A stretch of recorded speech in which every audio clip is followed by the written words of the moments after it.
ला बोल ला ला ला ला बोल ला अरे ला बोल ला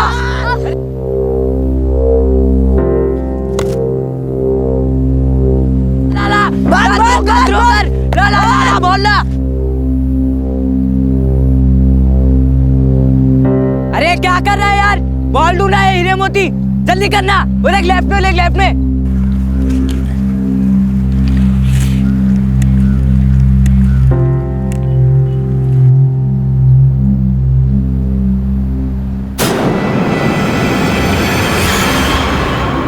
अबे रुज्जू, किस ढिल्ले को भेजा तूने बॉल ले ले? उसको बॉल छोड़ के दुनिया भर की सारी चीजें दिखती है। बॉल के पैसे वैसे मैं नहीं देगा। रिज्जू, असद, मुन्ना। क्या हुआ? सापिन देखा क्या? नहीं, सांप नहीं है, वहाँ कुछ है।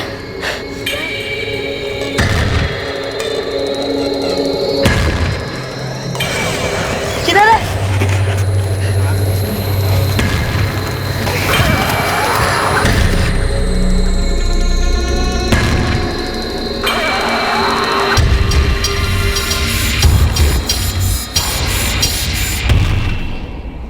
अपने पास ना ही जमीन के लिए पैसा है और ना ही सोने के लिए। इस समय तो ये वड़ा पाव भी बड़ी चीज है नदीम भाई। अब किसकी किस्मत में क्या है, क्यों है, क्या कहें गफूर मियाँ। ये तो सही बस। गफूर चाचा, गफूर चाचा। अरे गफूर चाचा, वो चिखल में लाश पड़ी है। क्या पकड़ा है? पूरी तरह से जले लिए चाचा, जल्दी चलो। नदीम भाई आओ देखते हैं। चलो चलो चलो चलो, आओ आओ जल्दी आओ।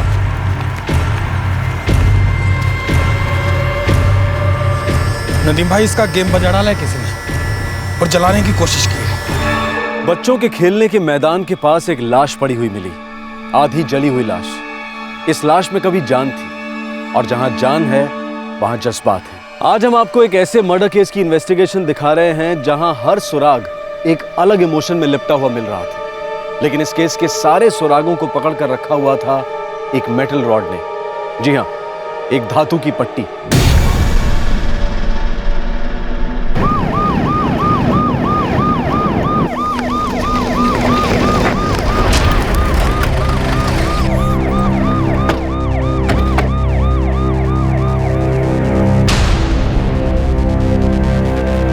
बाजू बाजू जरा बाजू बाजू पार्टी में पड़े, चला बाजू बाजू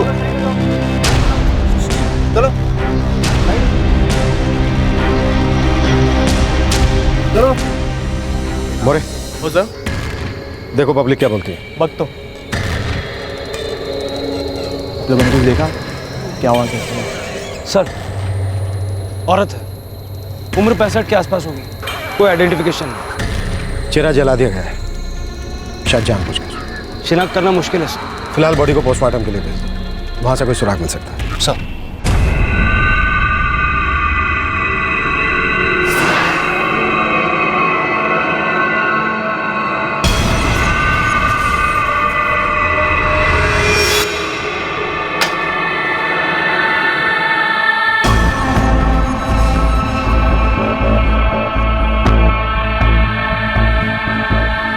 वही है 60 और 70 के बीच की औरत। और कुछ? मेरा मतलब जैसे कि पता चल सके कि विक्टिम कौन है। एक क्लू है, यह हमें विक्टिम की कमर से मिला है। विक्टिम की कमर का हिप रिप्लेसमेंट ऑपरेशन हो चुका है। बोन रिप्लेसमेंट ऑपरेशन में यूज होने वाले हर मेटल इम्प्लांट का एक यूनिक कोड होता है, जैसे कि इसका भी है।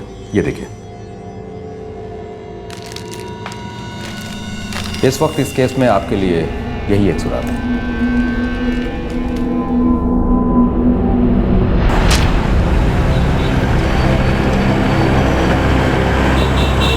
सर्जिकल इंस्ट्रूमेंट्स के किसी डीलर से हमें इस मेटल रॉड पे लीड मिल सकती है सर। जितने भी डीलर्स हैं सबकी लिस्ट निकालो और सबको फोन करना शुरू कर दो। नॉर्थ सेंट्रल मुंबई के डीलर्स को सबसे पहले कांटेक्ट करो। लाश हमें यहाँ पर मिली है तो संभव है कि केस भी यहीं का हो।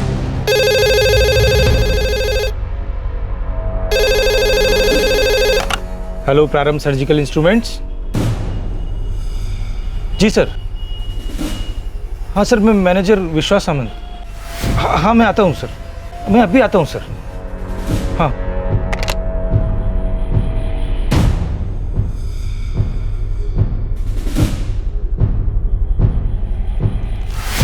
विश्वास सावंत, ये रोड एक हिप रिप्लेसमेंट सर्जरी में इस्तेमाल हुई। हमें इसकी जानकारी चाहिए। साहब ये प्रोस्थेसिस है, शरीर के अंदर इस्तेमाल किए जाने वाला माल है, लेकिन हम लोग बाहर वाले माल में डील करते हैं, जैसे व्हील चेयर, स्ट्रेचर। इसके बारे में मुझे कुछ नहीं मालूम सर। देखो डरो मत, बैठो। देखो, हमने तुम्हें कॉल सिर्फ इसलिए किया है क्योंकि तुम्हारी दुकान हमारे पुलिस स्टेशन के सबसे करीब थी। ठीक है सर, क्या पूछना है? हमें एक बूढ़ी औरत की लाश मिली है, चली हुई। उसकी बॉडी के अंदर से हमें ये रॉड मिली। हम ये पता करने की कोशिश कर रहे हैं कि वो ऑपरेशन कहाँ हुआ था और किसने किया था, ताकि हम उसकी आइडेंटिटी पता कर सकें। हाँ सर, समझा।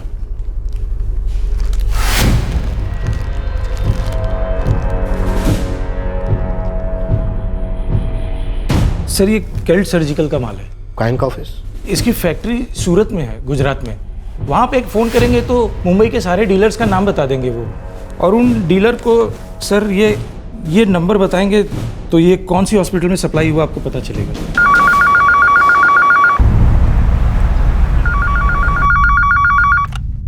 हेलो, केल सर्जिकल इंस्ट्रूमेंट। आप हिप रिप्लेसमेंट के रॉड बनाते हैं? हाँ, बनाते हैं ना। मैं मुंबई से पुलिस सब इंस्पेक्टर प्रकाश कानविंदे बोल रहा हूँ, अपने मैनेजर से बात कर रही हूँ। जली हुई लाश? जी हाँ, उसकी बॉडी में हमें हिप रिप्लेसमेंट वाला रॉड मिला है। हाँ, समझ गया। आप रोड से लाश की पहचान करने की कोशिश कर रहे हैं, बराबर? मैं आपको रॉड का सीरियल नंबर बताता हूँ। एक मिनट। केल्ट CCVL@RQT 1432500956। सर, मुझे 20 मिनट दीजिएगा। वो क्या है कि पहले मुझे बैच सोर्स करना पड़ेगा और उसके बाद उस डीलर को सोर्स करना पड़ेगा जहाँ से ये बैच निकला था। ठीक है।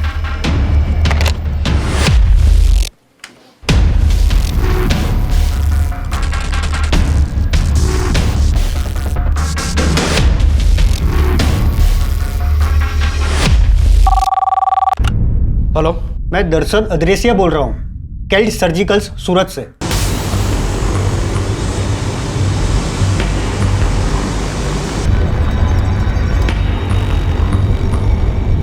मैन्युफैक्चरिंग कंपनी केल्ट सर्जिकल ने हमें बताया कि इस नंबर का रोड आपकी दुकान में डिलीवर हुआ था 3 फरवरी 2013 में। सर मुझे रिकॉर्ड चेक करना होगा कि ये रॉड हमने किसे बेचा था। 1 मिनट प्लीज।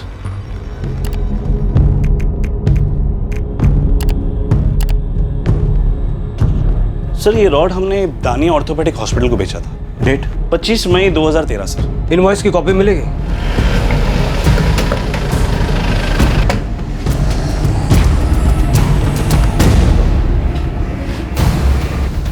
सर ये रॉड 1 जून 2013 को यूज़ हुआ था। डॉक्टर तनवीर बेग की पेशेंट थी ये। किधर बैठते हैं डॉक्टर तनवीर भाई? First cabin sir. Thank you. Thank you sir. ठीक है।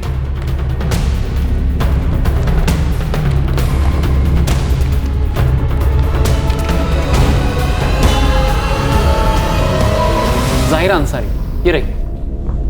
जाहिरा अंसारी, ऑपरेशन के दौरान उम्र 63 साल, 1 जून 2013 को ऑपरेशन हुआ। सर ऑनेस्टली रोज कम से कम 2 सर्जरीज में करता हूँ, सारे पेशेंट याद नहीं है और इस लेडी के बारे में भी कुछ कुछ याद है। पेसरवाड़ी सचदेव बोरसे मार्ग अजलीपाड़ा, और रिश्तेदार का नाम है इद्रिस इब्राहिम। हाँ याद आया, ये ऑपरेशन एक चैरिटेबल ऑपरेशन था। हम में से किसी भी डॉक्टर ने इसकी फीस नहीं ली थी। काफ़ी गरीब औरत थी, किसी ट्रस्ट वालों के पेशेंट। कौन सा ट्रस्ट डॉक्टर? सूफियान कमेटी।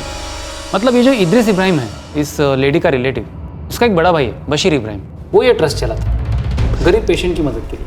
अच्छा डॉक्टर, ये जो एड्रेस है यहाँ पर पेशेंट का, यही उसके घर का एड्रेस होगा? अब लिखा है तो होना ही चाहिए, वरना आप एक काम कर सकते हैं, आप सूफियान कमेटी वालों से चेक कर सकते हैं। Thank you doctor. एक लावारिस लाश को एक नाम मिल गया था, जाहिरा अंसारी, उम्र 64 साल। उसकी हिप रिप्लेसमेंट में इस्तेमाल हुई मेटल रॉड ने एक तरीके से उसकी शिनाख्त की थी, लेकिन इसके आगे क्या? पुलिस को कैसे पता चलता कि इस सीनियर सिटीजन की हत्या किसने की थी और क्यों की थी? फिलहाल पुलिस को जाहिरा अंसारी का नाम, उम्र, पता और आर्थिक स्थिति के बारे में मालूम था। वैसे जानकारी काफी कुछ कह रही थी, लेकिन बहुत सारी चीजें ऐसी थी जो अनकही थी, जज्बात और मजबूरी में लिपटी हुई थी।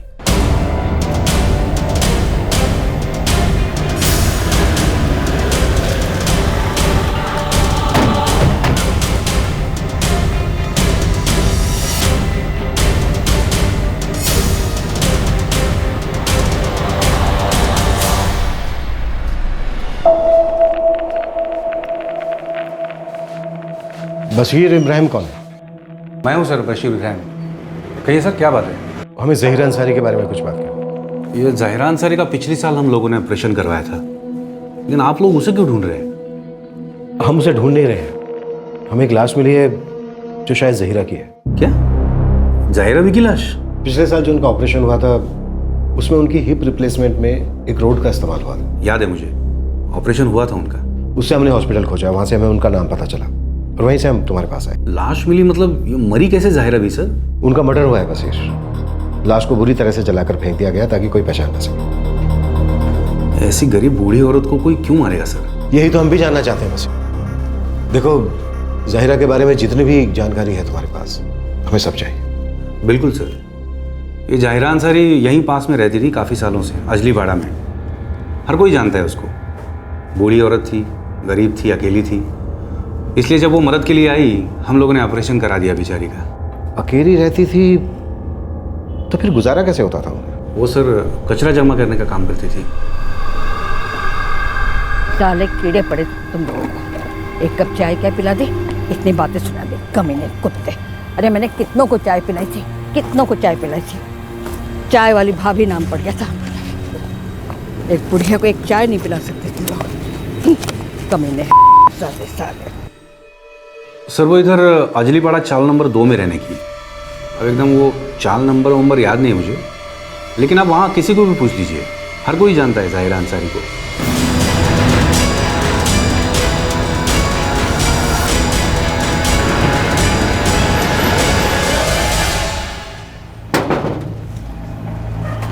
सलाम साहब। ये ज़हीरा अंसारी कहाँ रहती है? ज़हीरा अंसारी? ओ ज़हीरा भी, वो आगे दाहिने वाली गली में आखिरी खोली उसी की है साहब, लेकिन लगता है कहीं बाहर गई हैं। 10 दिन से दिखी नहीं। बात क्या है साहब? तुम्हारा रोज का मिलना होता है उससे? रोज का सर दर्द बोलो साहब। अब बूढ़ी खवातीन है तो कोई कुछ बोलता नहीं, जबान पे लगाम नहीं उसका। पारा हमेशा चढ़ा हुआ, पूरे मोहल्ले में सबसे पंगे लेती है।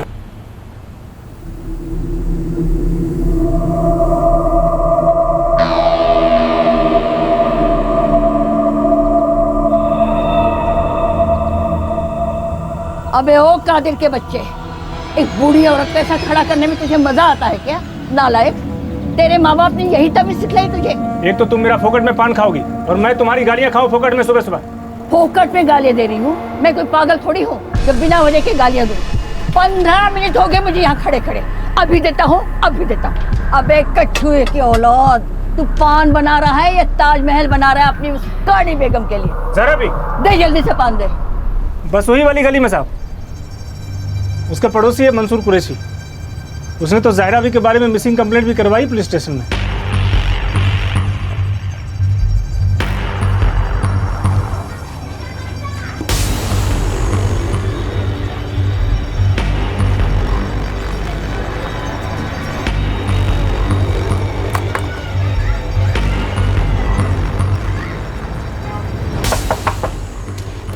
जी?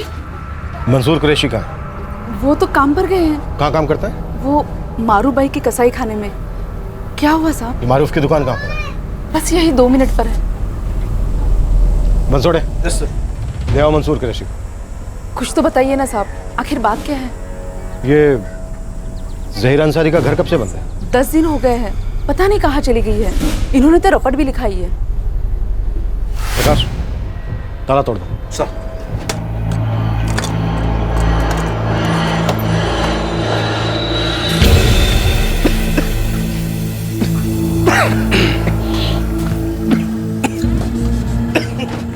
इसीलिए कोई इसके पास नहीं जाता है साहब। इतनी गंदी बदबू आती रहती है हमेशा।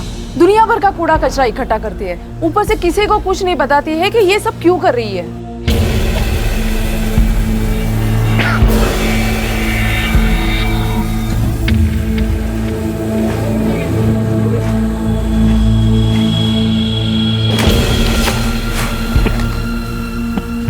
हमने कितने कचरे वाले देखे हैं, पर ये फर्स्ट टाइम है। इतना सारा कचरा इकट्ठे करके रखा है जैसे कोई कचरा डंप हो।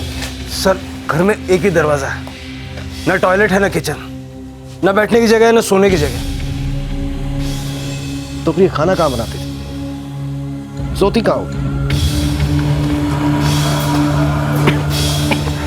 साहब मैं मंसूर कुरैशी, आपने बुलवाया साहब? हाँ, तुमने ज़हीरा अंसारी की मिसिंग कंप्लेंट लिखवाई? हाँ जी। क्या कुछ पता चला? हमें उनकी लाश मिली है। हाँ, हमें उनकी जली हुई लाश मिली है। चेहरा पूरी तरह से जल चुका है और हमें उनकी कमर में मेटल रोड, मेरा मतलब है कि सरिया मिला है जो ऑपरेशन के दौरान डाला गया था। हाँ हाँ साहब, पिछले साल ही ज़हीरा बी का ऑपरेशन हुआ था। दानिया हॉस्पिटल में? जी हाँ, दानिया में। हम लोग गए भी थे उनसे मिलने के लिए वहाँ पर। सब दिख तो वैसी रही है, ज़हीरा बी जैसी। मंजूर, इस बात के पूरे चांस हैं कि ज़हीरा अंसारी का कत्ल हुआ है। तुम्हें किसी पर शक है क्या? ज़हीरा बी को कोई क्यों मारेगा? वो तो कचरा उठाती थी। यही तो हम भी सोच रहे हैं कि 64 साल की कचरे उठाने वाली को भला कोई क्यों मारे? उसकी दुश्मनी तो थी नहीं किसी के साथ। अच्छा, उनका कोई रिश्तेदार? उनका शौहर था इरफान अंसारी, पर वो तो कई वर्षों पहले अल्लाह को प्यारे हो गए, तकरीबन 8-9 साल पहले। उनकी एक बेटी है फौजिया अंसारी, उनका शौहर है लतीफ़, और ये दोनों दिल्ली में रहते हैं साहब। पर यहाँ आए हुए बरसों हो गए। किसी के साथ कोई दुश्मनी हुई हो, कोई झगड़ा पहले का या अभी? देखा जाए तो सारे ज़माने से दुश्मनी थी ज़हीरा बी। एक नंबर की सटको औरत थी साहब। एक दिन भी ऐसा नहीं जाता था जब वो किसी के मुंह न लगी, और जब वो मुंह खोलती तो कचरे से ज्यादा बदबूदार उसकी गालियां होती थी साहब। अरे अरे ज़हीरा भी क्या कर रही है? अपना काम कर रहा और क्या? अरे पर ये कचरा नहीं मेरे काम की चीज है। अबे काम की चीज है तो सड़क पे क्यों डाल रखी है? सुखा कर अचार डालेगा क्या? अरे ये सड़क पर थोड़ी है, और ये सड़क नहीं है भाई। ये तेरे बाप की जमीन है क्या? ये सड़क ही है। ज़हीरा भाई, इसमें मेरे काम की चीज है, मुझे वापस दे दो, नहीं तो अच्छा नहीं होगा। तू मुझे हाथ लगाएगा? मुझे हाथ लगाएगा? तेरी इतनी हिम्मत, हाथ लगा के देख मैं तेरा क्या हशर करती हूँ। 2 टके का मच्छर लगा के देखा। साला कुत्ता तक कमीना।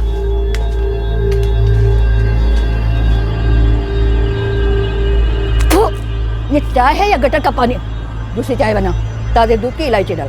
एक तो फोकट में चाय पीती है, मेरी चाय को गटर का पानी बोलती है, खुद गटर में पड़ी रहती है तू पूरा दिन। क्या कहा? मैं गटर में पड़ी रहती हूँ? अबे कमीने कुत्ते, गटर में तो तू पैदा हुआ था। तेरा सारा खानदान गटर का कीड़ा, नाली का कीड़ा। एक चाय क्या पिलाई है? एहसान जता रहा। अबे एक चाय में क्या तेरा बंगला बन जाएगा, या गटर से उठ के तू बड़ा साहब बन जाएगा? नहीं पीनी मेरे को चाय तेरी। भाड़ में जा तू और तेरी चाय। हाँ, बड़ा आया तो साला कुत्ता। देख चाय के लिए इतने बातें सुना।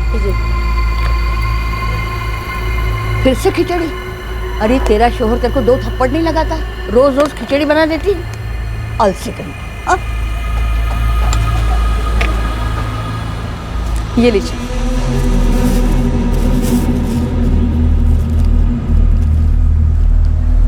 वाह कबाब, क्या बात है। आप ही का इंतजार कर रही थी। ले इसे गर्म करके ला दे। क्या?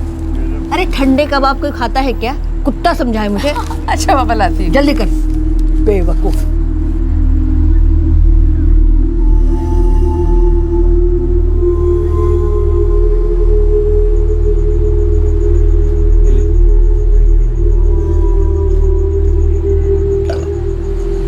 पूरी चौल, पूरा मोहल्ला ज़हीरा बी से परेशान तो था, पर इतना नहीं कि कोई उसकी जान ले ले। बस किसी को उसकी गालियां नहीं सुननी थी सब, इसीलिए उसकी मनमानी चलती थी, बिगड़े हुए बच्चे की तरह। और दिल में सबको तरस भी आता था उस पर। जब ज़हीरा अंसारी गायब हो गई थी तो बड़ा सुकून मिला होगा मोहल्ले को। रोज उसकी गाली गलौज जो बंद हो गई थी। मुंबई जैसे शहर में शांति मिलना मतलब रेगिस्तान में पानी मिलने के बराबर है। यहाँ तो जिंदगी साहब जब निकल जाती है, किसी को कुछ पड़ी नहीं थी। मेरी पड़ोसन थी, इसलिए थोड़ा अटपटा सा लगा था, इसलिए मैं सीधा साहिर मसूद के पास चला गया और फिर जाकर पुलिस स्टेशन में मिसिंग कंप्लेंट लिखवा दी। ये साहिर मसूद कौन है? हमारी चौल के सोशल वर्कर जैसे हैं साहब। मतलब किसी का कागज पत्री का काम हो, पुलिस स्टेशन का लफड़ा हो, वो सबकी मदद करते हैं। खुदा के बंदे हैं। ज़हीरा अंसारी की जो खोली है ये उनके नाम पर थी या फिर किराए की थी? जहाँ तक मुझे पता है ये उनकी है। खुद की खोली, एक शादीशुदा बेटी जो दिल्ली में रहती है। इस सब के बाद भी वो कचरा चुनने का काम करती थी। भला क्या जरूरत थी उसे ये सब करने की? कोई से मुंह लगना ही नहीं चाहता था। पता नहीं कब गालियों की बमबारी शुरू कर दे। ज़हीरा अंसारी की बेटी फौजिया, उसका नंबर है तुम्हारे पास? हाँ है ना साहब। अब पूरी तरह से साबित हो चुका था कि पुलिस की कस्टडी में जो वृद्ध महिला की आधी जली हुई लाश थी वो वाकई में कचरा चुनने वाली ज़हीरा अंसारी की थी। अब सवाल यह था कि कोई इस महिला को क्यों मार डालेगा। जैसे जैसे इस केस की छानबीन आगे बढ़ी, पुलिस को बारी बारी से बहुत सारे शॉक्स और सरप्राइजेस मिलने लगे। ये एक अजीब और अनोखा केस साबित होने जा रहा था। सर, जाहिरा अंसारी की बेटी फौजिया इमामी को इन्फॉर्म कर दिया, वो कल पहुंच रही है ट्रेन से। प्रकाश, ये बात मुझे हजम नहीं हो रही है कि कोई ऐसी औरत को जान से मारकर उसकी लाश को आधी जलाकर ऐसी फेंक दे।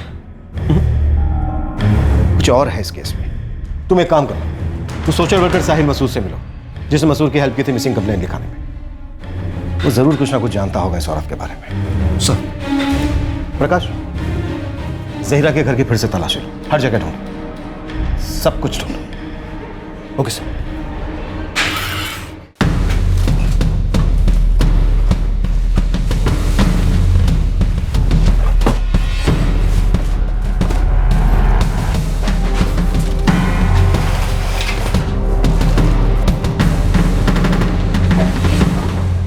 तो एक बैग मिला है, पासपोर्ट है उसमें। इरफान अंसारी का पासपोर्ट, जाहिरा अंसारी का शौहर, 12 साल पहले का वीजा भी लगा है ओमान का। ये भी मिला। जाहिरा अंसारी का बैंक पासबुक।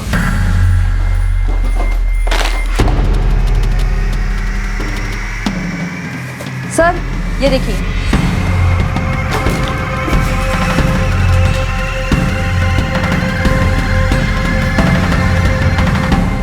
सर, ये जाहिरा के शौहर का पासपोर्ट और ये बैंक पासबुक। अकाउंट में लगभग 50,000 रुपए हैं और ये लगभग 5,000 कैश मिला। एक कचरा चुनने वाली औरत, लोगों से मांग मांग कर खाने वाली औरत के पास इतना पैसा, वो भी बैंक अकाउंट।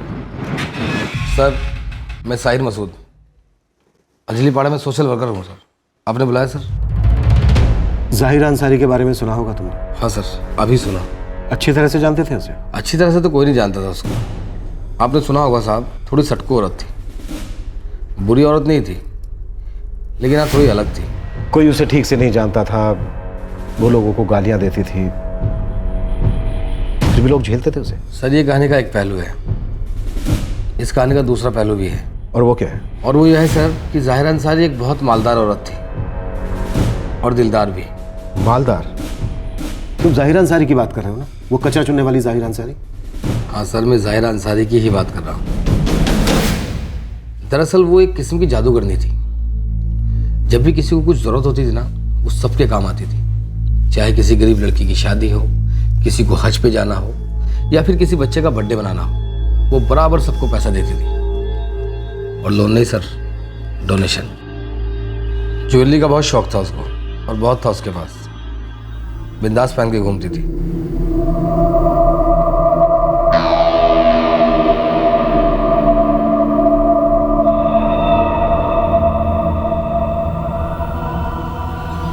मैं जब भी उसको देखा ना, उसकी बॉडी पर गहने होते थे और एकदम असली वाले। और तो और सर, उसने लोगों को घर तक खरीदने के लिए पैसे दिए हुए थे। तुम कह रहे हो कि उसके पास काफी पैसा था, काफी ज्वेलरी थी, फिर उसने क्यों सुफियान कमेटी अगलीपाड़ा के सामने अपने खुद के ऑपरेशन के लिए हाथ फैलाए? क्यों डॉक्टर ने उसे गरीब पेशेंट की लिस्ट में डालकर उसका ऑपरेशन किया? हो सकता है सर उस वक्त उसके पास पैसा ना हो, वक्त बुरा चल रहा होगा, लेकिन हाँ, उसकी दिलदारी के बारे में हर एक इंसान जानता था। इसके लिए ही सुफियान कमेटी ने उसकी मदद की होगी।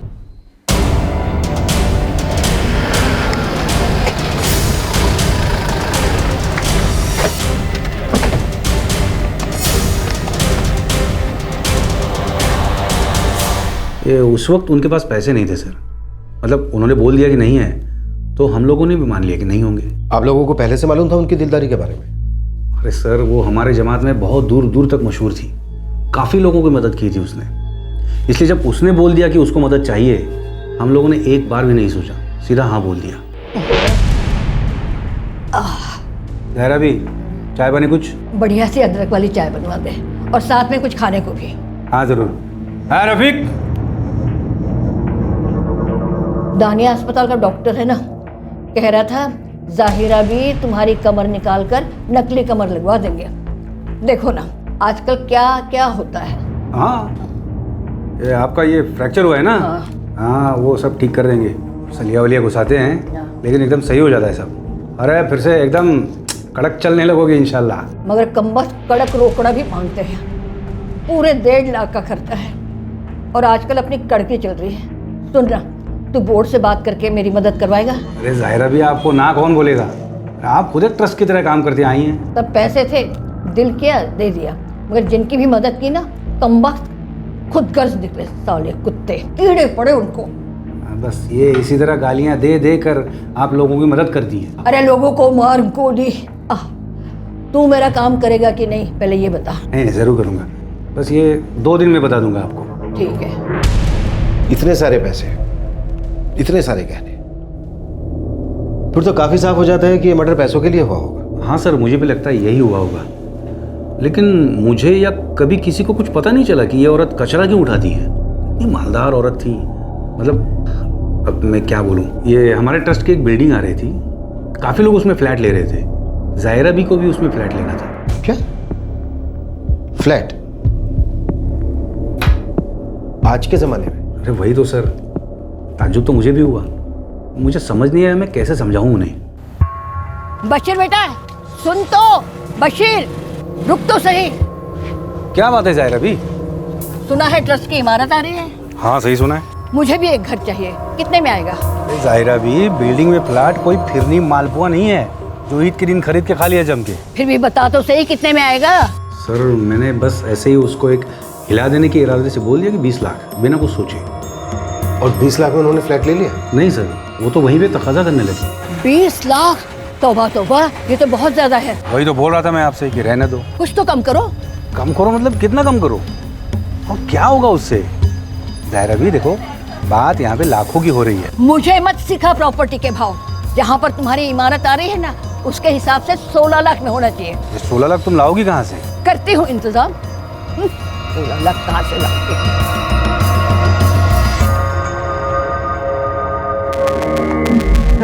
क्या बात है, अपना इधर फर्स्ट क्लास चल रहा है कि नहीं? हाँ बस थोड़ा सा अभी नहीं। ऐसे ही चलना चाहिए भाई, नहीं तो दुकान भी तो बंद हो जाएगी भाई। सही है, थोड़ा सा नया बना है। अरे अरे ज़हरा भी कहाँ घुसे जा रही हो? यहाँ कहीं लिखा है क्या जाहिरा का यहाँ आना मना है? अरे जाहिरा भी, यहाँ पर कोई कूड़ा कचरा देने की जरूरत नहीं है, आप तशरीफ लेके बाहर चली जाइए। देखो किसने कहा मैं यहाँ कचरा लेने के लिए आई हूँ? अपने औकात में रहे, नहीं तो दिखा दूंगी तू कहाँ से आया, मॉर्टिंग कहीं का। अरे ज़हरा भी क्यों सुबह सुबह, जाओ ना अपने घर जाओ ना। घर ही तो खरीदने आई हूँ लल्लू। तू बुलाता है बशीर को या मैं आवाज दूं जोर जोर से? बशीर, अरे ओ बशीर, बशीर, बशीर। जाहिरा भी मैंने बोला था कल आपसे, बहुत ज्यादा कीमती है। पैसे लाई हूँ साथ में। लाई हूँ मतलब?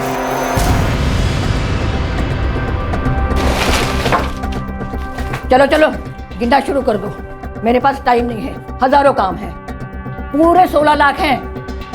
अरे जल्दी।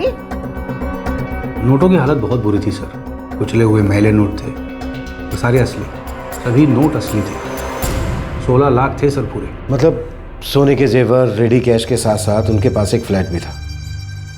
इस सब के बावजूद वो 10 बाई 10 की खोली में रहती थी, जहाँ कोई आदमी 10 मिनट रुक भी नहीं सकता। वो फ्लैट तो उन्होंने 2 साल पहले ही बेच दिया था सर। 16 में हमसे लिया और 18 में बेचा। वो बेचने के लिए मैंने ही उनकी हेल्प की थी। उस वक्त उनको पैसे की बहुत सख्त ज़रूरत थी सर। क्या ज़रूरत? बशीर हमें बताओ, उन्होंने अपना फ्लैट क्यों बेचा? उन्हें पैसे की क्या ज़रूरत थी? दरअसल जाहिरा भी का गाँव यूपी में है, तो वहाँ की मस्जिद ट्रस्ट लोगों से पैसे इकट्ठा कर रही थी कि उनके गांव में एक शानदार मस्जिद बन सके। तो जाहिरा भी ने अपना फ्लैट बेच दिया और सारे के सारे 18 लाख एक एक पाई वो मस्जिद बनाने के लिए दे दी। अब जाहिरा भी की दिलदारी देख के उसके गांव, आस पड़ोस के गांव, सभी लोगों ने एकदम दिल खोल के डोनेशन किए सर। किसी हिंदी फिल्म की स्टोरी लगती है। ऐसा भी होता है क्या? सर अगर लोग मसाला लगाकर भी कह रहे हैं और उसके पास कुछ सोने के गहने और थोड़ा बहुत भी कैश होता है, तब भी मर्डर होना पॉसिबल है। सोचो अगर ये 16 लाख रुपए वाली बात सही है, तो ये औरत इतना सारा पैसा, इतना सारा जेवर छिपाती कहाँ थी? इतना तो पक्का है कि खूनी हाइडिंग प्लेस को जानता था। मंसूर मियाँ, कुछ पता चला जाहिरा भी के बारे में? पुलिस वालों ने कुछ बोला? हमें क्या मालूम नहीं है, पुलिस को हमें जितना पता था हमने सब कुछ बता दिया। वो साहिर है ना सोशल वर्कर, पुलिस उससे भी पूछताछ जरूर करेगी। देखो कब और कैसे पुलिस को कातिल हाथ लगता है। इतना बड़ा शहर, इतने सारे लोग।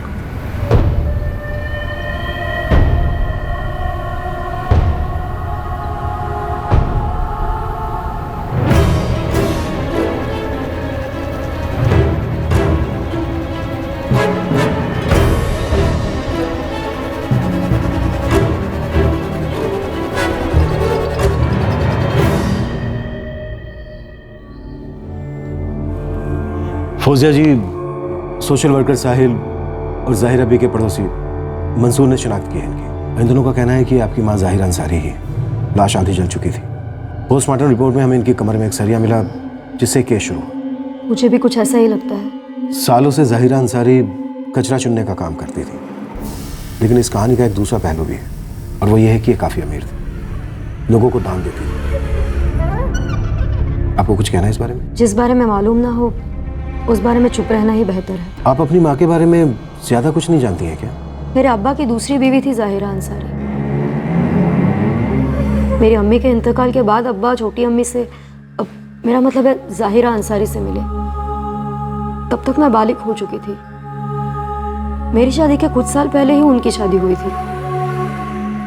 शादी के बाद कभी कभार ही मिलना वगैरह होता था, और अब्बा के इंतकाल के बाद समझिए ना के बराबर। खानदान में किसी के साथ कोई दुश्मनी या कुछ और? सर हम लोगों को फुल डाउट मिराज हैदर पर है सर। ये मिराज हैदर कौन? अपने मोहल्ले का एक चैप्टर है सर। पिछले कुछ हफ्तों से जाहिरा भी के साथ कुछ ज़्यादा ही वक्त गुजार रहा था।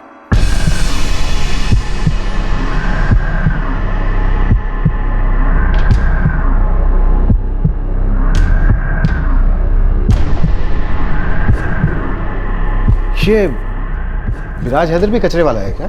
एक तरीके से हाँ सर, ये मिराज हैदर भी कचरे वाला ही है। बस फ़र्क इतना है सर, ये कसाई खानों और होटलों से माल इकट्ठा करता है।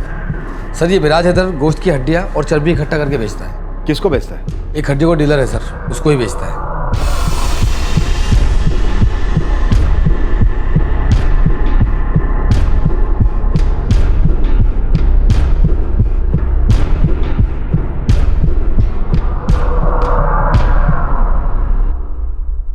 ज़हरा बी का पड़ोसी मंसूर कुरैशी, वो कसाई है, वो भी जानता है इस मिराज हैदर को।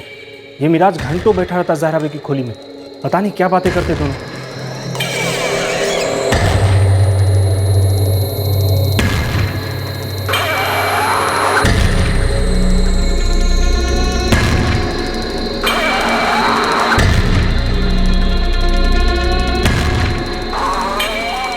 ये मिराज हैदर रहता कहाँ है? वहीं सर, उसी चौल में, बस बाजू वाली गली में।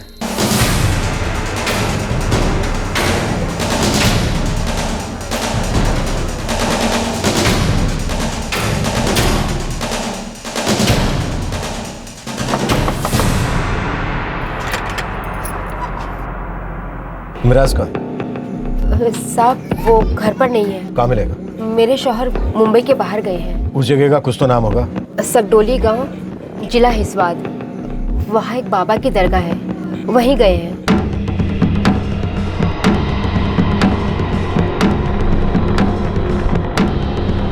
कचरे वाली जहीरा बाई के काफी करीब था तुम्हारे पति? जी वो मुझे नहीं पता। दरगाह कब से गया? 5 दिन पहले। उसका मोबाइल नंबर? जी वो तुम्ही डायल केलेला नंबर बंद आहे। Switch off sir. 5 दिन से दरगाह में क्या कर रहा है? घर क्यों नहीं लौटा? कुछ काम वाम नहीं करता है क्या? कहीं ऐसा तो नहीं है कि मिराज खुद बाबा बनकर गायब हो गया? मैं कह रही हूँ ना कि मुझे कुछ भी नहीं पता। 5 दिन से दरगाह पर बैठा है, वो वहां पर दुआ के लिए नहीं बल्कि छिपने के लिए गया है प्रकाश। तभी उसका मोबाइल भी बंद आ रहा सर। शायद हमें सगडोली गांव जिला हिसपात जाना ही पड़ेगा।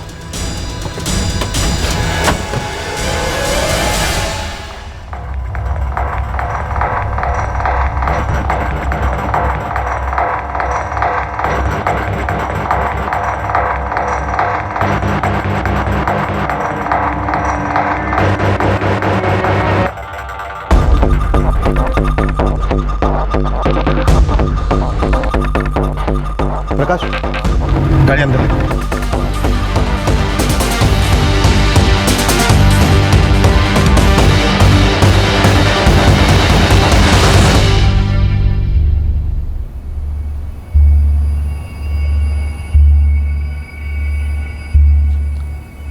प्रकाश, अगर उन बच्चों को वो लाश नहीं मिलती तो किसी को पता भी नहीं चलता जहीरा के बारे में। Right sir. लेकिन लाश को यहीं फेंकने का कोई खास कारण भी तो हो सकता है। हत्यारे ने लाश को यहीं क्यों फेंका, कहीं और क्यों नहीं? सर शायद कत्ल यहीं हुआ होगा और कातिल भी आसपास का होगा। मिराज हैदर यहीं का है और 5 दिन से शहर से बाहर, और हमें लाश भी 5 दिन पहले मिली सर। प्रकाश, ये भी तो हो सकता है कि हत्यारा हमें लाश मिलने का इंतजार कर रहा है कि जैसे ही उसे हमारी तहकीकात का एंगल पता चलेगा वो चुपचाप शहर से निकल लेगा। सर ये भी तो हो सकता है कि मिराज हैदर गायब हुआ नहीं, करवाया गया। कोई तीसरा या चौथा भी तो हो सकता है। आखिरकार कचरे वाली पैसे वाली भी तो थी।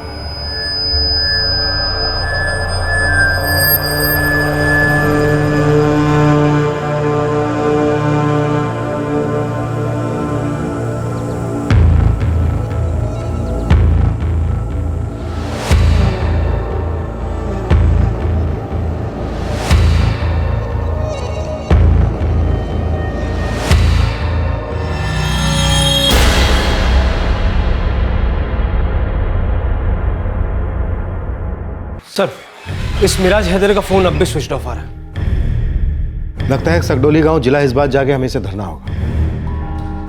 प्रकाश, मुझे इस केस को क्लोज करने के साथ साथ ये बात जानने की बहुत जल्दी है कि आखिरकार ये ज़हीरा अंसारी थी क्या? चेहरा और बॉडी का ऊपरी हिस्सा बुरी तरह से जल चुका है।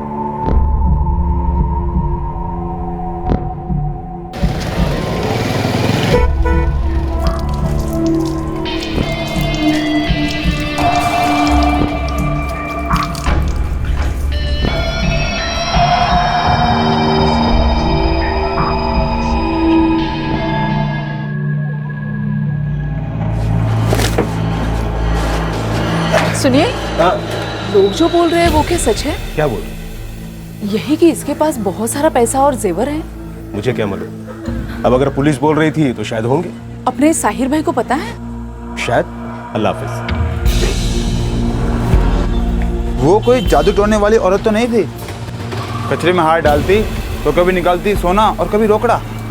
पता नहीं यार, लोग तो मिर्च मसाला लगाकर बोलते ही है, पर मेरे हाथों का फोकट का पान खाए बगैर गुड़िया का दिन शुरू नहीं होता था। अब मिराज हैदर पुलिस के हाथों लगे तो जाके पता चले सारा माजरा क्या था।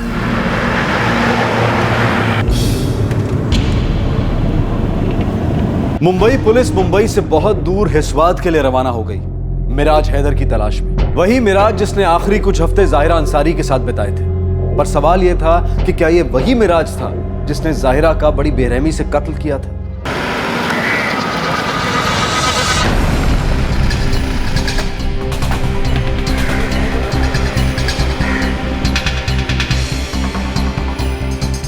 इसकी बीवी ने हमें बताया कि 5 दिन पहले आया है मुंबई से।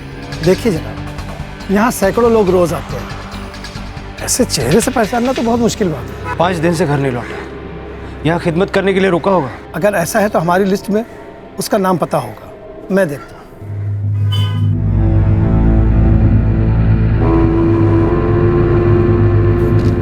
जनाब, पिछले 1 महीने में मुंबई के किसी भी मिराज हैदर का नाम इसमें दर्ज नहीं है, पर इसका मतलब ये नहीं कि वो यहाँ पे नहीं आया है। बहुत से लोग ऐसे होते हैं कि बगैर अपना नाम दर्ज कराए यहाँ खिदमत पे लग जाते हैं। मतलब हो सकता है वो अभी यहीं गई।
हमारी छोटी अम्मी से कभी उतनी बात नहीं हो पाई। आपके अब्बा इरफान अंसारी, उनके बारे में काफ़ी सुना है मैंने। क्या सुना है? कहाँ से? अरे भाई, वो जो फ्लैट लिया था ना ज़हीरा भी ने हमारा, तब उनसे बहुत बातें हुई थी आपके अब्बा के बारे में। क्योंकि मुझे बड़ा ताज्जुब हुआ था कि एक कचरा चुनने वाली औरत के पास इतने सारे पैसे कहाँ से आ गए। मेरे अब्बा की काफ़ी अच्छी हैसियत थी बशीर भाई, और उन्हें छोटी अम्मी से इश्क हो गया था। बहुत ही तबीयत से रखते थे उन्हें। जब अब्बा का इंतकाल हो गया तब से शायद छोटी अम्मी मायूस सी हो गई, शायद दिमागी तौर से भी थोड़ी कमज़ोर सी पड़ गई। पता नहीं क्या हो गया था उन्हें, किसी को नहीं पता कि कब, कैसे और क्यों छोटी अम्मी ये कचरा चुनने में लग गई। लोगों से मांग कर खाना शुरू कर दिया। अल्लाह का दिया हुआ क्या नहीं था उनके पास। उनको गहनों का बड़ा शौक था और अब्बा की हैसियत भी थी उन्हें पूरा करने की। मुझे ठीक से नहीं पता कि अब्बू ने उनके लिए क्या गहने बनाए, कितने पैसे छोड़े, पर इतना ज़रूर मालूम है जिंदगी भर आराम कर सकती थी वो, मज़े से काट सकती थी जिंदगी। आपको पता नहीं शायद, इसी इलाके में मेरे अब्बा का एक छोटा सा होटल हुआ करता था जो बहुत ही अच्छा चलता था। नहीं, मुझे इसकी कोई जानकारी नहीं। वो इतना अच्छा चलता था कि उन्होंने काफ़ी पैसे बनाए थे उससे। 1-2 जगह घर लिए थे। छोटी अम्मी भी उनका हाथ बटाती थी, खुद खाना बनाती, चाय बनाती। हमारा यूपी में पुश्तैनी घर है, वो उन्होंने मेरे लिए छोड़ा था। मैं इकलौती थी ना, शादी भी बड़ी धूमधाम से की। हमें कभी बुरे दिन नहीं देखने पड़े। फिर ये ज़ाहिरा भी के साथ ऐसा भी क्या हो गया था? खुदा जाने भाई साहब। जब अब्बू बहुत ज़्यादा बीमार पड़े तो उन्होंने वो होटल, वो फ्लैट और बाकी सारी चीज़ें बेच-बाच कर छोटी अम्मी का बैंक अकाउंट बना दिया था। उन्हें किसी भी चीज़ की कभी कोई कमी नहीं थी। और रहती थी उस छोटे से कमरे में, वो बदबूदार कमरा, वो कूड़े कचरे में सोना, वो गाली गलौज। क्यों, मतलब ये सब? पता नहीं। अरे जनाब, वो अंदर बैठा है, अभी अभी दाखिल हुआ है। शुक्रिया।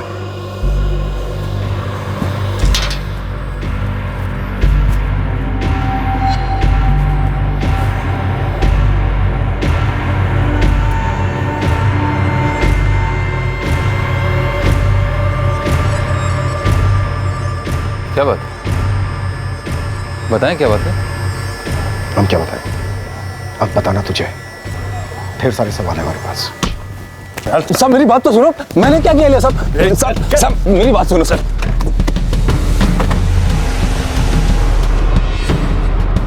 साहब, आप मेरी बात का यकीन काहे क्यों नहीं कर रहे हैं? सब मैं इधर हर साल आता है तिजारत के वास्ते साहब। इस बार 2-4 दिनों के लिए रुक गया साहब, पर इसमें ऐसा भी क्या गलत किया? गलती तेरे से ही है भाई। तूने सोचा कि कचरे वाली तो है ना, कोई आगे है ना पीछे। जब 2-4 दिन में मामला ठंडा हो जाएगा तो वापस घर लौट आए। साहब कसम से मैंने ज़हीरा भी नहीं मारा साहब। मैंने ज़हीरा भी का नाम नहीं लिया और नहीं मैंने ये बोला कि वो मारी गई। तुझे कैसे पता चला? हाँ? आखिरकार मिराज हैदर पुलिस की हिरासत में था, लेकिन क्या वाकई मिराज ज़ाहिरा अंसारी का कातिल था? क्या अब उसके इंटेरोगेशन से पुलिस को कुछ और चौंकाने वाले एंगल्स मिलने वाले थे? साहब आप मेरी बात पे यकीन क्यों नहीं कर रहे हो? ज़ाहिरा भी मेरे लिए अम्मी जैसी थी साहब।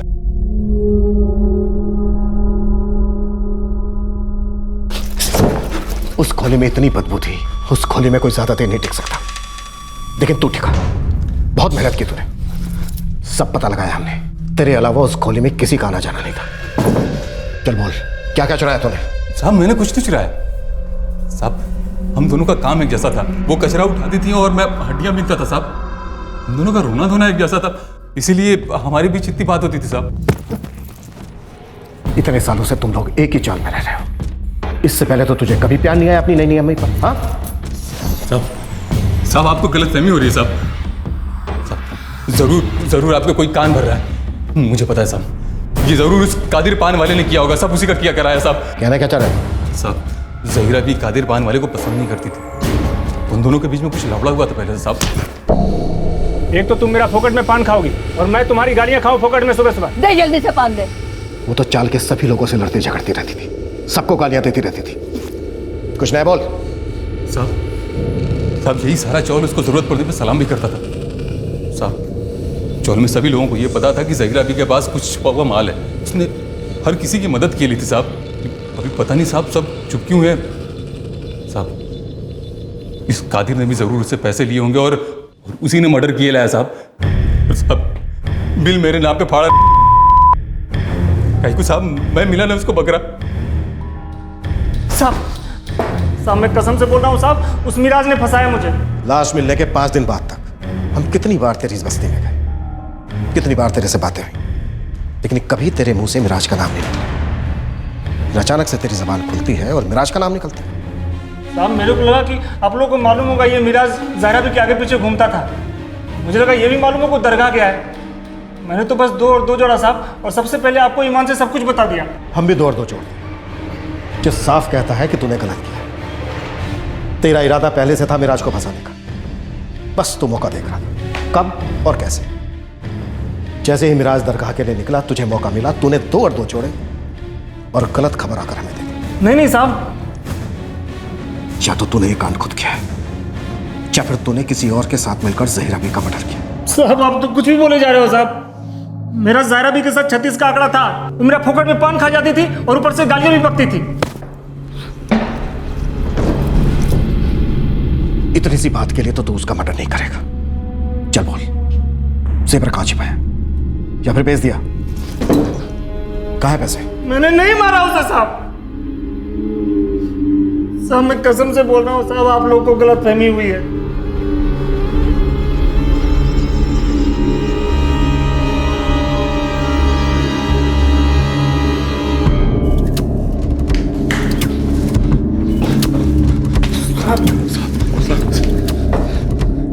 अब तुम दोनों आमने सामने हो, जो भी सच है वो कल दो। देखो अभी तक हम लोगों ने तुम दोनों को तोड़ा नहीं है, एक बार ठुकाई शुरू कर दी तो सच होगा इस रूम में और तुम दोनों हो गए हॉस्पिटल में। बाप साहब इसका हमेशा जहीरा भी के साथ पंगा चलता था साहब।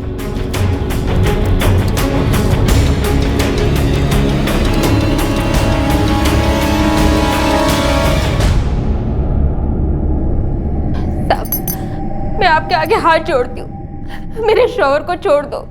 वो मासूम है, वो किसी का कत्ल नहीं कर सकते साहब, छोड़ दो साहब। साहब अब मोहल्ले में जाके पता करो कि कादिर कैसा इंसान है। मोहल्ले का हर इंसान आपको बताएगा कि कादिर खुदा का बंदा है। और इसके शौहर मिराज के बारे में भी पता करो, तब आपको सच्चाई पता चलेगी। देख नाज, मेरे शौहर पर इल्जाम मत लगा। अरे पूरा मोहल्ला जानता है कि कादिर भाई कैसे हैं। कैसे हैं? लोमड़ी जैसे चालाक है। अच्छा, मेरा पति लोमड़ी जैसा चालाक, और तेरा पति कौन सा जानवर है जो लोगों की जूठन में मुंह मारता फिरता है? किसी के हलक में हाथ तो नहीं डालते ना, किसी का गला तो नहीं काटते, किसी को जिंदा तो नहीं चलाता है ना। देख फरजाना तू चुप हो जा। अरे तू चुप कर, बड़ी है ये मोहल्ला बन गई। सोनिया बाहर लेकर जाओ।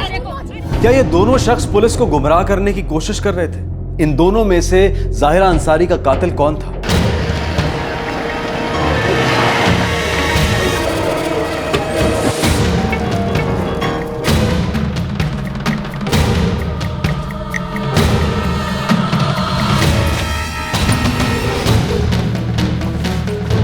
हमें आपके घर की तलाशी लेनी है।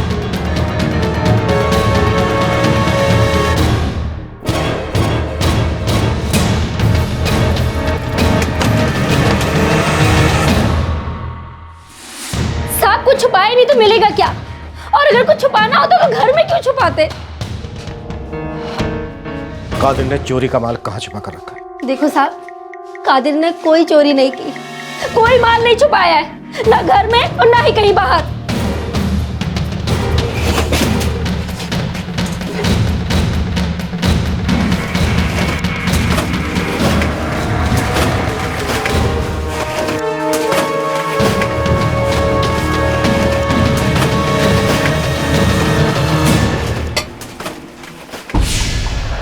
ये क्या? मुझे नहीं पता साहब, काम पर कुछ उठा लिया होगा। हड्डियों की तो इस तरह से आवाज नहीं होती। प्रकाश खोलो, देखे क्या है इसमें।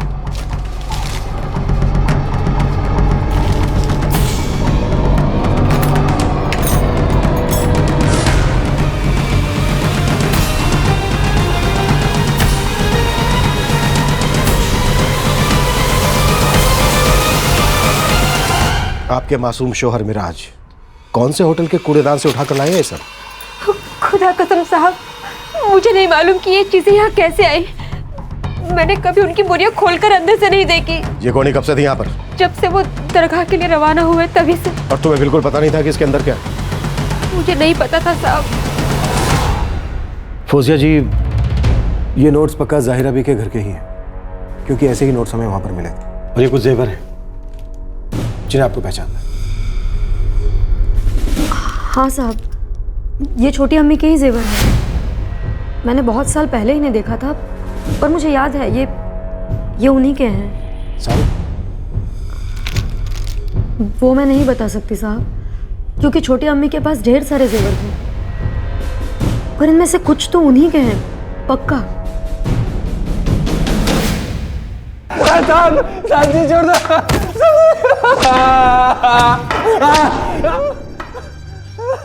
देख राज, आखिरी बार पूछ रहा हूं, जो भी सच है बता दे, नहीं तो ऐसा चूरा बनाऊंगा तेरी हड्डियों का कि कोई डीलर भी नहीं खरीदेगा। मैं नहीं मारा साहब। कब मारा तूने ज़हीरा भी? साहब तारीख याद नहीं, पर वो दिन याद है मेरे। साहब मेरा दिमाग घूम गया। उससे पहले सच में मेरी दोस्ती थी उससे। मेरे दिल में तब तक कोई चोर नहीं था साहब। एक दिन मैंने उसके बुरे से पैसा और सोना गिरते देख लिए थे साहब। मैंने सुना था कि ज़हीरा भी लोगों को मदद व खैरात के वास्ते पैसे बांटती है, पर मेरे को हमेशा साहब झूठ लगा वो। उस दिन पता चला साहब कि उसके पास तो बहुत पैसा है। तब तक मेरे को मालूम नहीं था कि वो इतनी मालदार होगी साहब। ज़हीरा भी, मैंने ऐसी अफवाह सुने ली है कि तूने लोगों को पैसे दिए हैं मजबूत, ब्याह के वास्ते, घर लेने के वास्ते। ये अफवाह नहीं है। तेरे को क्या जादू टोना आता है? अरे कमबख्त, मेरा शोहर मेरे लिए छोड़ के गया था। तो तू ऐसे काहे को रहती फिर? तुझसे मतलब मैं भिखारन जैसे रहूं या शहजादे की तरह? अरे तू मेरे जिंदगी में दखल देने वाला होता कौन है? साला हड्डी चोर, अपनी औकात में रहे। चल दफा हो जा यहाँ से, निकल जा।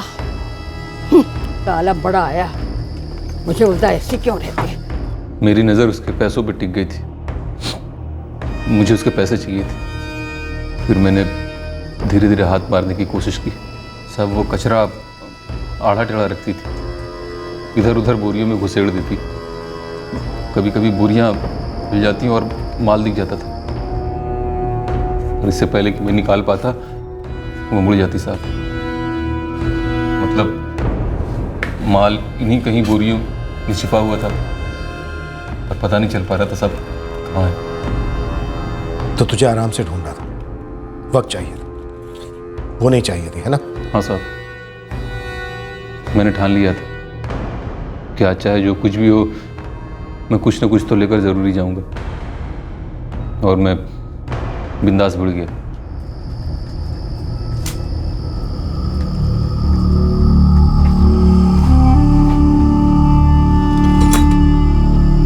लोगों को चर्बी चढ़ गई है, इतनी अच्छी अच्छी चीजें फेंक देते हैं, ये भी नहीं सोचते कि दोबारा इस्तेमाल हो सकती है। हर चीज की कीमत होते हैं, साले बेवकूफ। उस दिन मेरा दिमाग पूरी तरह आउट था। मुझे पैसों के अलावा कुछ भी नहीं सूझ रहा था। होटलों से हड्डियाँ इकट्ठा कर करके कुछ नहीं मिलता था साहब। खाने पीने के वांदे थे घर में। मैंने सोचा देखती है तो देखा जाएगा, अपन कुछ ना कुछ तो निकाल ही देगा।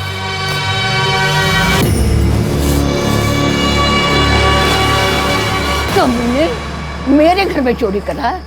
मेरे घर में? जहाँ कचरे के साथ पड़ा पड़ा सोना सड़ा रहा है, पैसा सड़ा रहा है। देख, मुझे थोड़ा सा पैसा दे दे, मेरे बच्चों की दुआ लगेगी तेरे को। अरे हराम पीछे ने, तेरे बच्चे तेरा खून पिए।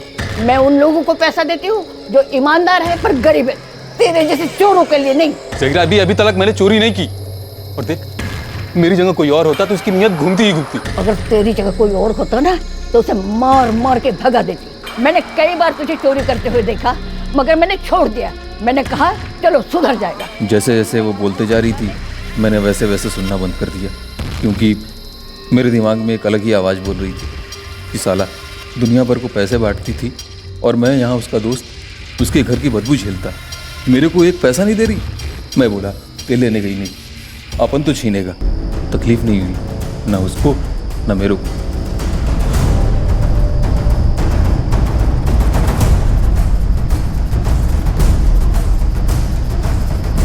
जो थोड़ा बहुत मिला मैंने ले लिया, लेकिन मेरे को मालूम था कि उसके पास बहुत सारा पैसा है, लेकिन पता नहीं था कि वो उस कचरे में कैसे और कहाँ छुपा के रखती थी।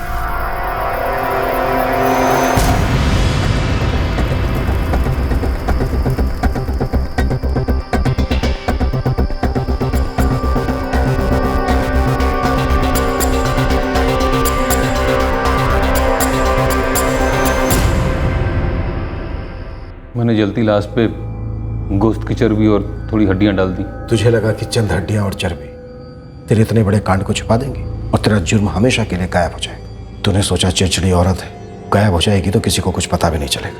लेकिन मिराज, तू एक बात भूल गया, उस औरत के साथ पूरी बस्ती की दुआ थी।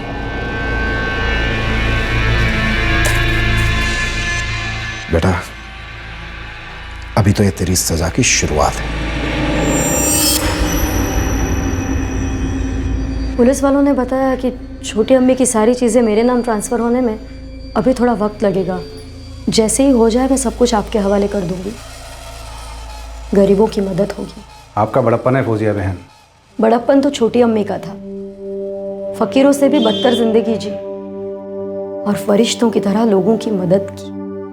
काश उस मिराज का लालच इतना मजबूत ना होता कि वो ज़ाहिरा भी की ज़िंदगी छीन लेता। काश छोटी अम्मी की ज़िंदगी ऐसी ना होती। मैंने बहुत गलत किया फरजाना, बहुत गलत किया। खुदा का तो पता नहीं, पर तू मेरे को माफ करेगी ना?